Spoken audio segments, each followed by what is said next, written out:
አስተውላችሁ ከሆነ ለትዳር መበጥበጥ መንስኤ ናቸው ተብለው ከሚጠቀሱ ምክንያቶች ውስጥ አንደኛው በባል ቤተሰብና በሚስት መካከል ያለው አለመግባባት። ይህን አለመግባባት በስነ ልቦና መነጽር እንመለከተዋለን። ምክንያቱን ወይም መንስኤውን እናያለን። መፍትሄውን ደግሞ በቪዲዮ መጨረሻ ላይ ታገኙታላችሁ። እስከ መጨረሻው በደንብ ተከታተሉ። አማችና ወዳጅ ይጠቅማሉ፣ ከሁለቱ ይልቅ ግን ደግ ሴት ባሏን ደስ ታሰኘዋለች እንዲል ሲራክ ደግ ሴት ደግነቷን ለባሏ አውጥታ እንዳታሳይ እንቅፋት የሚሆኑባት የአማት ስነ ልቦናዎችን ዛሬ በዲቴል እናያለን ማለት ነው። ልታገቡ ያላችሁ ኦሬዲ ያገባችሁ ወይም ደግሞ ስለ ጋብቻ ወደፊት ማግባት አይቀርም ብላችሁ የምታስቡ ሰዎች ይሄ ቪዲዮ ለእናንተ ነው። የመጀመሪያው ለምንድነው አማቶች ከሚስቶች ጋር በጣም የሚጣሉት አለመግባባት ያለው ስንል የመጀመሪያው ሎያሊቲ ኮንፍሊክት ነው። ሎያሊቲ ኮንፍሊክት ማለት በባልየው መካከል ይፈጠር። አንድ ወንድ ካገባ ሁለት ዓለምን የማስተዳደር ግዴታ አለበት። አንደኛው አዲስ ሊመሰርት ያሰበውን ቤተሰብ የማስተዳደር ኃላፊነት ነው። ሁለተኛው ደግሞ ኦሬዲ የነበሩትን ቤተሰቦች የሚንከባከብበት ትሪት የሚያደርግበት ሌላኛው ዓለም ነው ማለት ነው። ኦሬዲ የነበሩት ቤተሰቦች ስንል እናቱ፣ አባቱ፣ እህቱ፣ ወንድሙ፣ ዘመድ አዝማዱ ናቸው። አዲስ የሚመሰርተው ደግሞ ከሚስቱ ልጅም ሊኖር ይችላል፣ ለአዲስ ቤተሰብ እንደማለት ነው። ስለዚህ በባልየው ላይ ሎያሊቲ ኮንፍሊክት ያመጣል። ምን ማለት ነው ሎያሊቲ ኮንፍሊክት? የትኛውን ላስተዳድር፣ የማኔጅመንት ችግር ማለት ነው። ማንጋ ምን ላድርግ፣ ማንጋ ምን ይደረጋል፣ በዚህ ጉዳይ ለማን ነው ቅድሚያ የሚሰጠው፣ በዚህ ጉዳይ ለማን ቅድሚያ ይሰጣል የሚለውን መለየት አለመቻል ማለት ነው። አክተሮቹ ሁለት ሰዎች ቢሆኑም እንኳን የሚጣሉበት ባለ ጉዳይ ባልየው ነውና ችግሩ የሚመነጨው ከሱ ነው። የመጀመሪያው ችግሩ የሚመነጨው ምክንያቱም ሎያሊቲ ኮንፍሊክት ስንል ባልየው እሱ ለሚስቱና እሱ ለወላጆቹ መስጠት ያለበትን ኢሞሽናል ባውንደሪ ወይም የስሜት ቅጥር ማበጀት አለመቻሉ ነው። ይሄ ማለት ነው ለሚስት የሚሰጣት የተለየ እንክብካቤ ይኖራል፣ የተለየ ትኩረት ይኖራል። ለቤተሰብ የሚሰጥ የተለየ እንክብካቤ፣ የተለየ ትኩረት ይኖራል። የትኛውን ትኩረት ለማልስጥ፣ የትኛውን ስሜት ለማልስጥ የሚለውን አለማወቅ ሎያሊቲ ኮንፍሊክት ይባላል። ለምሳሌ አንድ ነገር ጨንቆት የሚያማክረው ሚስቱን መሆን አለበት አይደለ? የቅርቡ ስጋው ስለሆነች ማማከር ይኖርበታል። ሜቢ የስራው ጉዳይ ሊሆን ይችላል። አንዳንድ ነገር ፌል አድርገውበት ምናምን ከሆነ ቀጥታ ወደ እናቱ መሄድ የለበትም። ሊያማክራት የሚገባው ባለቤቱ ነው። ስለዚህ ሎያሊቲ ኮንፍሊክት ስንል ለሚስትየው ማድረግ የነበረበትን ወይ ለእናቱ ወይ ለአባቱ ሲያደርገው ወይም ለእናትና ለአባቱ ማድረግ የነበረበትን ደግሞ አምጥቶ ለሚስትየው ሲያደርግ በሁለቱ መካከል ያሉት ሁለቱ ተቃራኒ ጎኖች እርስ በርስ እንዲፋጠጡ ያደርጋል።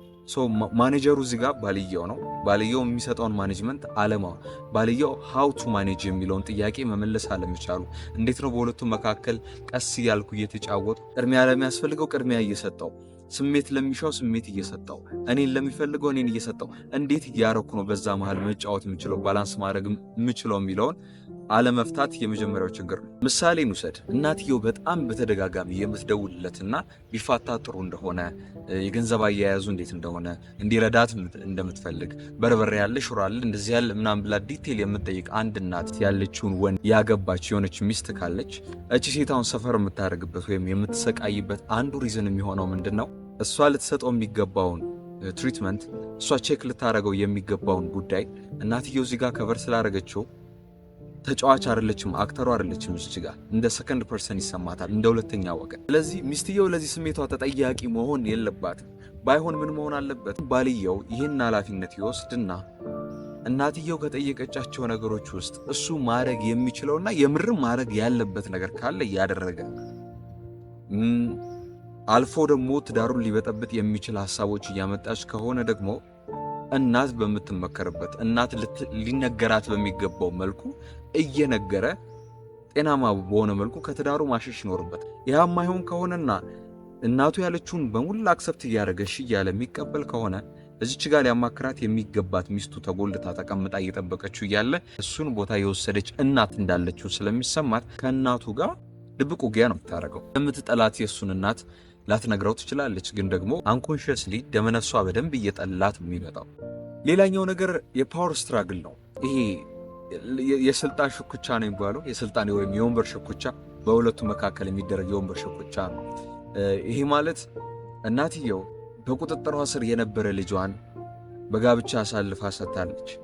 እልል ብላ የሸኘችው ልጇ አሁን ልትቆጣጠረው እንደማትችል ማወቋ በራሱ እንዲሰማት የሚያደርግ አንኮንሽስሊ በደመነፍሷ የምትቀበለው መራራ እውነት ነው የሚሆንባት። ስለዚህ ይህን ቁጥጥሯን አሁን መቀጠል አትችልም፣ ልትቆጣጠሩ አትችልም። ባይሆን በኔ ፋንታ ገብታ ልትቆጣጠር የምትችለው ሴት መታለች ብላ ማሰቧ እዛ ሴት ላይ ነው እንድትል ያረጋታል። ገብታ ዲቴል ትጠይቃለች። እንዴት ነው የገንዘብ አያያዛችሁ? ልጄ ከሳ ወይ ጠቆረ? ምን እያበላችሁ ነው? እንዴት ነው አምሽቶ ሲመጣ ስራ በዝቶበት ደክሞት ሲመጣ ትነዛነዘዋለች ወይስ ፍቅር ትሰጠዋለች? የሚለውን የማያገባቸውን ጉዳይ ኮሽን እያደረጉ እየጠየቁ ስለሚገቡበት ከሚስትየው ጋር መነቋቆር ይፈጠራል። በእርግጥ በጣም ክፉ የሆኑ ሚስቶች አሉ። የግድ ባልየው ከእናትየው እንዲርቅ ፈልጉ ወይም ደግሞ ኦሬዲ ትራውማታይዝ የሆኑ ሌሎች ሚስቶች ስለሚያውቁ በአማት ትራውማታይዝ የተደረጉ ሌሎች ሚስቶችን ስለሚያውቁ ያ ነገር ላያቸው ላይ ከመፈጸሙ በፊት ቀድመን እንከላከላለን ብለው ባልየውን ከእናትየው እንዲርቅ የሚያደርጉ ሚስቶች አሉ። እነሱ ላይ ሀፕን የሚያደርገው ነገር እዚህ ጋር አይሰራም። እዚህ ጋር የምናወራው ነገር እነሱ ላይ ሀፕን ስለሚያደርገው አይደለም። ይሄ ምንም በቃ ራሷን ዝግጁ አድርጋ የእሱን ቤተሰብ እንደ ቤተሰብ የእሷን ቤተሰብ ደግሞ ልክ እንደሱ ቤተሰብ አድርገው ለመኖር ያሰቡ ባለትዳሮች ከሚያጋጥማቸው ችግሮች መካከል አነሳን እንጂ ኦሬዲ ቀድመው እንጠንቀቅ ብለው ወደዚህ ነገር ውስጥ ለገቡ ሚስቶች አይደለም ይሄ ቪዲዮ። ይሄ ለትኩረት ወይም ለስልጣን የሚደረግ ሽኩቻ በሁለቱም መካከል በጣም በተበራከተ ቁጥር ወደ ቂም እያደገ ይመጣል። በሚስትየው በኩል እናቱን ወደ መጥላት፣ በእናትየው በኩል ደግሞ የልጇን ባለቤት ወደ መጥላት ያድግና ኋላ ወደ ፍቺ ልጆችም እየተበጠበጡ ይመጣሉ። ሚስትየው በባሏ ቤተሰቦች ያጣቸውን በልጆቿ ለማግኘት ስለምትሞክር ልጆችም ከመጠን በላይ የሆነ ኃላፊነት እንዲሸከሙ ታደርጋቸዋለች። ስለዚህ ይህን መፍትሄ አሁንም መስጠት የሚችለው ማኔጀሩ ነው። ማኔጀሩ አሁንም ባል ነው። ባል አሁን እዚህ ጋር ባውንደሪ ማበጀት ነው፣ ለከት ማበጀት ነው። ምክንያቱም ለመግባባት ትዳርን አይገለው። በጤናማ ለከት ያልተሰመረለት አለመግባባት ነው ሊገለው የሚችለው። ምን ማለት ነው? ይሄ ለከት የሌለው ነገር ካለ እልፍ መነጋገር አለ። እልፍ ብቻ አይደለም ትርፍ መነጋገርም አለ። ትርፍ መነጋገር አይደለም ወደ ሌላ ጸብ፣ ወደ ሌላ ነገር ሊያመራም ይችላል ያጸብ። ስለዚህ አንድ ባውንደሪ ከሌለ እርስ በርስ መስመሩ እንዲተላለፉ ያደርጋቸዋል። ይህ ባጭሩ ምን ማለት መሰላችሁ? እርስ በርስ ተቃራኒ የሆኑ የኳስ ቡድኖች ቢጣሉ፣ ቢጎዳ፣ አንዱ ፔናልቲ ቢሰጥ፣ ኳስ ከመስመር ቢወጣ፣ አሰልጣኙ ቢያስቸግርና ሜዳ ውስጥ ቢገባ ምናምን ህግ ሊሰጥ የሚችል መሀል ላይ ዳኛ አለ አይደለ? ባውንደሪ የሚሰጥ የገባውን ጎል አልገባም ብሎ በቫር እያየ የሚሽር ገብቷል ብሎ የሚያስደስታቸው አንድ ዳኛ አለ። ያን ዳኛ እንደ ባልየ ውሰዱት። እርስ በርስ ሽኩቻ ውስጥ ያሉትን ሁለቱን አካላት ባውንደሪ ሰጥቶ ሚስትየው የምትሻውን ስሜት የምትፈልገውን ስሜት በመስጠት ከሷ ጋር እየተጫወተ ቤተሰቦችም እያስደሰተ መቀጠል አለበት። ሌላኛው ምክንያት ደግሞ ምን መሰላችሁ? ወንዶች በተፈጥሮ ትዳር ከያዙ በኋላ ቤተሰቦቻቸውን ይረሳሉ። ይህ ባይብል ላይም ያለ ነው። እናት አባቱን ይተዋል፣ ከሚስቱ ጋር ይጣበቃል እንደሚለው እሱ ከሚስቱ ጋር ይጣበቃል። ሴት ልጅ ግን ብታገባም ቤተሰቦቿን አትረሳም ይባላል። ስለዚህ ወንድ በተፈጥሮ ካገባ በኋላ ቤተሰቦቹን የሚረሳ ከሆነ ይህን ጉድለት ታካ አንድ ሚስት እሷ ብታገባ እንኳን ቤተሰቦቿን የማትረሳበትን ጸጋ እሱ ቤተሰቦች ላይ መጠቀም አለባት። ይሄ ማለት ነው ለምሳሌ እሱ እንደውም ማለት ነው ከራሱ ቤተሰቦች ለእሷ ቤተሰቦች ወደ ማድላት ሁሉ ይሄዳል ይባላል ወንድ ሲያገባ ማለት ነው። ስለዚህ እሷ ደግሞ ወደ እሷ ቤተሰቦች ከሄደ እሷ ደግሞ የጎደለውን የእሱን ቤተሰቦች ደግሞ ትሪትመንት መስጠት ትችላለች። ስለዚህ እርስ በርስ የሚቀያየሩ ከሆነ ይሄ ራሱ አንድ መፍትሄ መሆን ይችላል ማለት ነው። እርስ በርስ የሚቀያየሩ ከሆነ ሮል የሚቀያየሩ ከሆነ ሜቢ አጋጣሚ እሱ ወደ እሷ ቤተሰቦች ካደላ እሷ ወደ እሱ ቤተሰቦች ማድላት፣ ወደ እሷ ቤተሰቦች እንኳን ባያደላ እሷ ለራሷ ቤተሰቦች መሆን ስለማያንሳት ድጋሚ ለእሱም ቤተሰቦች መሆን ትችላለች። ከትዳሩ ተቀንሶ ከትዳሩ ተካፍሎ ለየቤተሰቦች መደረግ ያለበት ነገር ካለ ማድረግ ላይ ቤትን መስራት ላይ ሴት ምንም ስለማያቅታት ያን ሮል እሷ መሸፈን ትችላለች። አንዳንዴ ቁጭ ብለው ያንንም ሳያደርጉ ብሌም የሚያደርጉ አሉ። አቤት የሱ ቤተሰቦች እኮ ምናምን። ኦፍ ኮርስ ለምን መሰላችሁ እንዴ እልል ብለው ድረው የሸኙትን ልጅ ለሌላ ቤተሰብ ሲሆን አስባችሁታል? የራሱን ቤተሰብ ዞር ብሎ ማይ አንዳንዱ እንደውም ለልደት ለምርቃት ምናምን ተጠርቶ ሁሉ ማይመጣ ወንዱላ አለ። የቤተሰቦች ቤት ማይሄድ አለ። የእሷ ቤተሰቦች ጋር ግን ስትሄዱ ይሄዳል። ምንም ነገር ይሄዳል። ተውት ሌላና አራስ ሊጠይቅ ይሄዳል።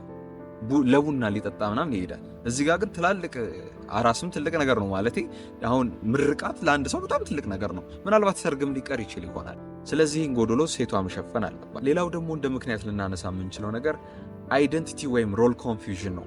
የማንነት ወይም ይሄ የሚና ግራ መጋባት አለ አይደል? እኔ ማን ነኝ? እኔ የቱ ጋር ነኝ? እኔ ምንድን ነኝ የሚለውን ነገር ኩዌሽን ያደርጋሉ አብዛኞቹ ሚስቶች።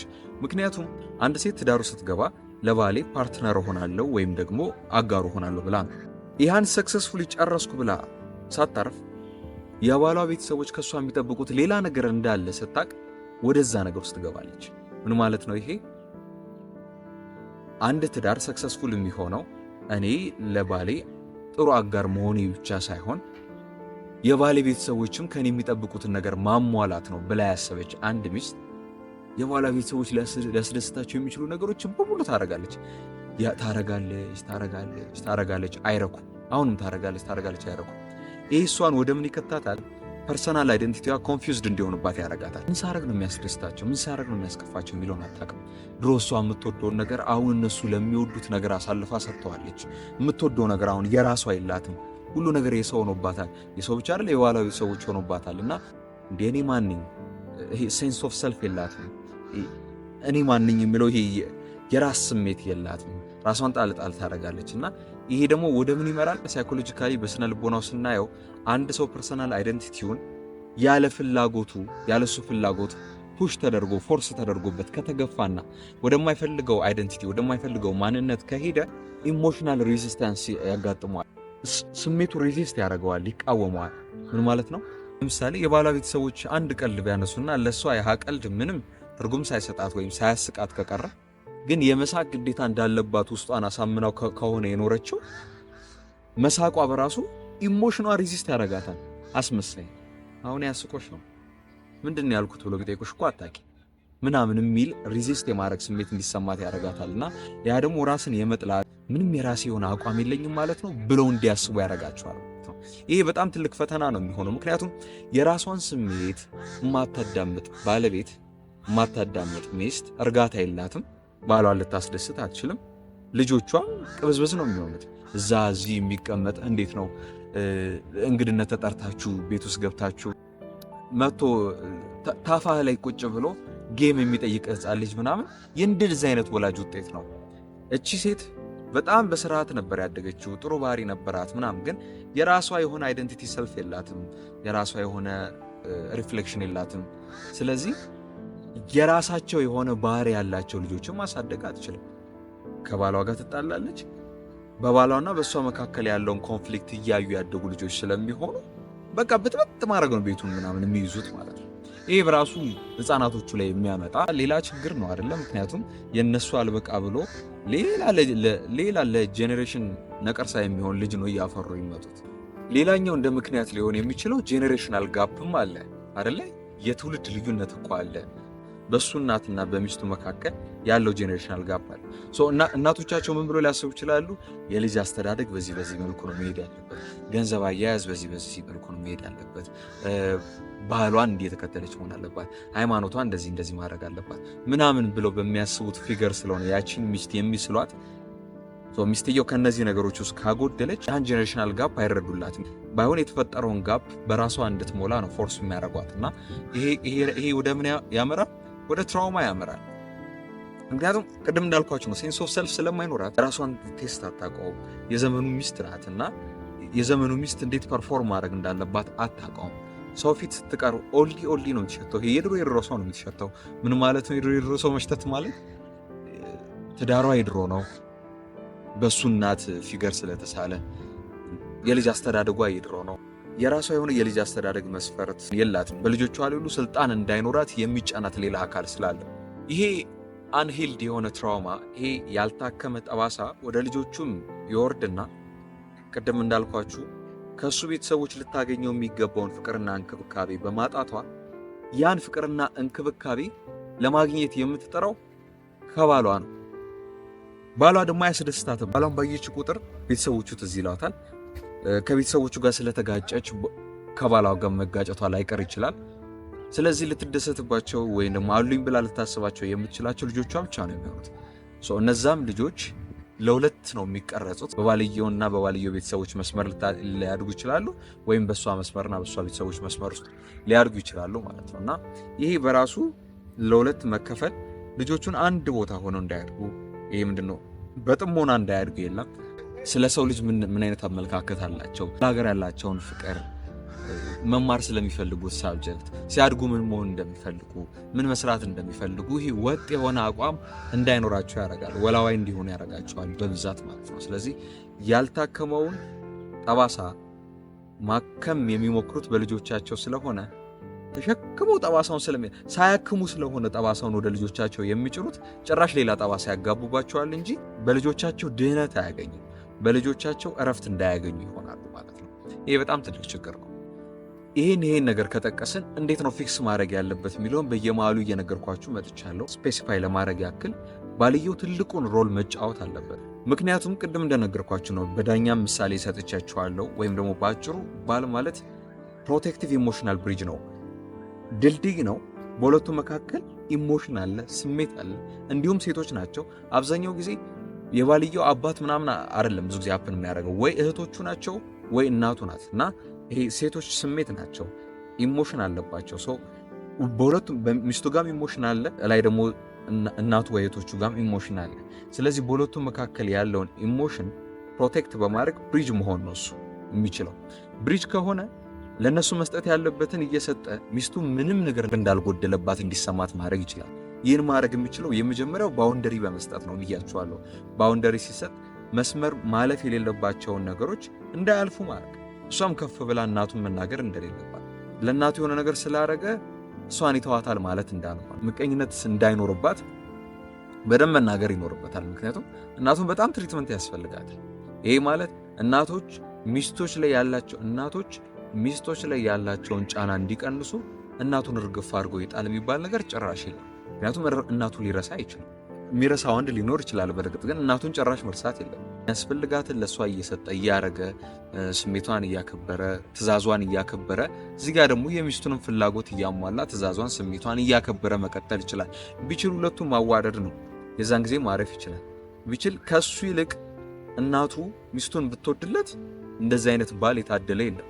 በቃ እሱ ያርፋል፣ ኮምፕሊትሊ ያርፋል። ምክንያቱም ሚስትየውም እንደ እናት የምታያት ሌላ እናት ስለምታገኝ በባሏ በኩል እሷን ፕሮቴክት ማድረግ፣ እሷን ትሪት ማድረግ ምንም ስለማይከብዳል። ሁለተኛው መፍትሄ ሊሆን የሚችለው ሁለቱን ማዋደድ ነው። እርስ በርስ የሚፈልጉትን ፍላጎታቸውን በደንብ እያጠና ሁለቱን እርስ በርስ ማዋደድ ከቻለ ስራው እዚህ ጋር ይቀላል ማለት ነው። እንደ ሶስተኛ ደግሞ ልንወስድ የምንችለው ሁለቱን ለማዋደድ እየሞከረ ያልተሳካለት እስካለ ዝም ብሎ መዋደድ አለ እንዴ ብላችሁ ከጠየቃችሁ ደግሞ ካልተሳካለትም ደግሞ ዩኒፋይ መሆን አለበት። ከሚስቱ ጋር መተባበር አለበት። ከሚስቱ ጋር ይጣበቃል ሲል መጣበቅ ስላለበት ነው። ስቶሪ አይደለም እያወራ ያለው። ስለሚጣበቅ ተጣበቀ አላለም፣ መጣበቅም ስላለበት ነው። ምን ማለት ነው ይሄ?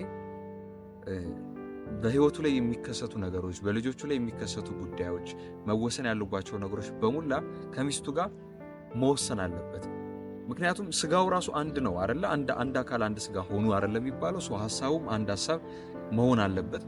ስለዚህ የሚወሰኑ ነገሮችን አብሮ ነው መወሰን ያለባቸው። ለሷ ቤተሰብ መደረግ ያለበት ነገር ካለ ዘላ ባታረግ ይመከራል። ለሱ ቤተሰብ መደረግ ያለበት ነገር ካለ ዘሎ ባያረግ ይመከራል።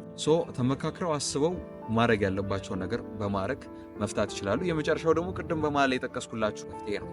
እሱ ምናልባት ጭልጥ ብሎ ቤተሰቦቹን ረስቶ ከሚስቱ ጋር ከተጣበቀ፣ ሚስትየው ደግሞ የሱን ቤተሰቦች ቼክ የማድረግ ትሪት የማድረግ ግዴታዋን ብትወጣ ትልቅ ሶሉሽን ይሆናል ብዬ አስባለሁ። እስቲ በእንደዚህ አይነት ትዳር ውስጥ ያላችሁ ሰዎች፣ ይህን ሰፈር እያደረጋችሁበት ያላችሁ ሰዎች ኮሜንት ሴክሽን ላይ እስቲ አሳውቁኝ። ይህን ቪዲዮ ለብዙ ሰው እንዲደርስ ላይክ በማድረግ ተባበሩ። ሼር እና ሰብስክራይቡም እንዳይቀርበት የደውል ምልክቷን ተጫኑት። ታንክ ሶ ማች